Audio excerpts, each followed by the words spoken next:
এ ছামড়া, তাড়াতাড়ি সকাল করে ওঠ। কাঁচকলা ভর্তা দিয়ে গরম গরম ভাত রান্ধিছি, খাইয়ে নে। ইয়ে, কাঁচকলা ভর্তা? থাক, তুমি একবারে আমারে কালকে সকালে ডেকে নে।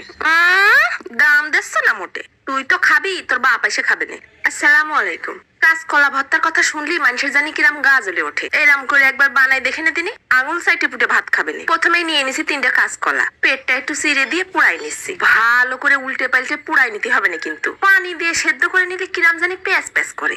এইরাম করে খাওয়ার আগে কাঁচকলা ভর্তা কিন্তু আমারও এরম পছন্দ ছিল না। দেখো দিন ছুরি ডেবে যাচ্ছে, একেবারে সেদ্ধ হয়ে গেছে। পুড়াই টুড়াই নিয়ে উঠাই নিচ্ছি। এইবার ওই আস্ত বড় রসুনটা ওটাও পুড়াই নিচ্ছি। আর কয়টা কাঁচা ঝাল পেট চিড়ে নিছি, সেগুলো পুড়াই নিচ্ছি। পুড়াই নিলি যে ভর্তা দিয়ে কি ফাইন ঘিরান আসে তা কি কব। এই উল্টে পাল্টে দেওয়ার সময় কিন্তু একটু সাবধানে উল্টায় না, আবার হাত পোড়ায় বসে না। কলাটা ঠান্ডা হয়ে গেছে, এবার সিলে নিচ্ছি। সিলতে যায় যদি একটু কলার গায়ে কালিকুলি নাই লাগে, তাহলে যে পুড়াই নিছি তার আর কি মান থাকলো। এবার ওই যে সকাল সকাল মেশিনটা বের করে ফেলেছি, তার মধ্যে হাফ চা চামচ আস্ত ধনে দিয়ে দিছি। আর সামান্য একটু যারা মেথি, এই বেশি না কিন্তু অল্প কয়টা, আর অল্প একটুখানি জিরে দিয়ে দিছি।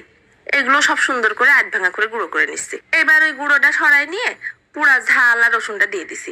এগুলো সুন্দর করে বেটে নিচ্ছি।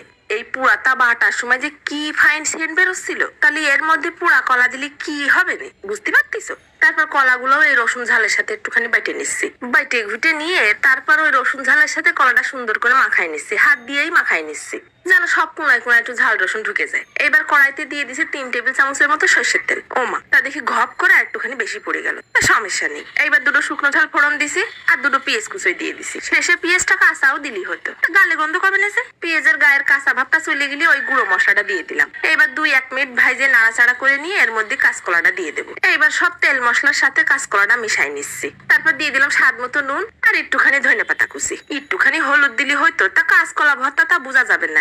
যার যে রং তা না থাকলে হয়। মনে হচ্ছে ঝালটা একটু কম হয়ে যাবে না, তাই একটু কুটে নিয়ে কটা শুকনো ঝালের গুঁড়ো দিয়ে দিলাম। এই কলাটা চুলোয় দিয়ে সব মশলাপাতির সাথে মিশাই নিয়ে বেশি না 7-8 মিনিট নেড়ে চেড়ে নিলেই কিন্তু হয়ে যাবে না কাঁচকলা ভর্তা। এইরকম করে একবার বানায় ঘরের লোকেরা খাওয়াই দেখে নে, তাক লেগে যাবে না।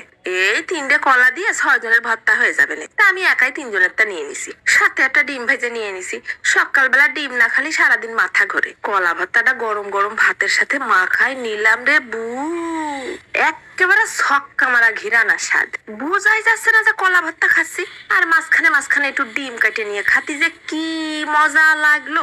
সকাল সকালে ভাত কটা খেয়ে মনটা ভালো হয়ে গেল। কলা ভর্তার মধ্যে দিয়ে একটা ধুমা ধুমা ঘিরান আসতেছে। পুড়াই নিছি নে, তার মধ্যে ঝাল আর রসুনটাও তো পুরানো। কনে থুয়ে যাবা কও, শ্যামড়াটা তো খাইয়ে কষছে ও আল্লাহ, এইরাম ভর্তা তো কোনোদিন খাইনি। সর্বকালের সেরা কাঁচকলা ভর্তা হয়েছে আজকে। তা তুমি এরম করে আবার বানাইও, দেখো দিন কি মুলায়েম হয়েছে। চাবাতি গিলি জিবলের সাথে আঠার মতো লাগিয়ে থাক। হেব্বি মজা হয়েছে, মশলা মশলা একটা ঘিরান আসতেছে। এর স্বাদ ভুলতে পারবার না। আজকে চলে যাচ্ছি, আবার দেখা হবে না। ধন্যবাদ।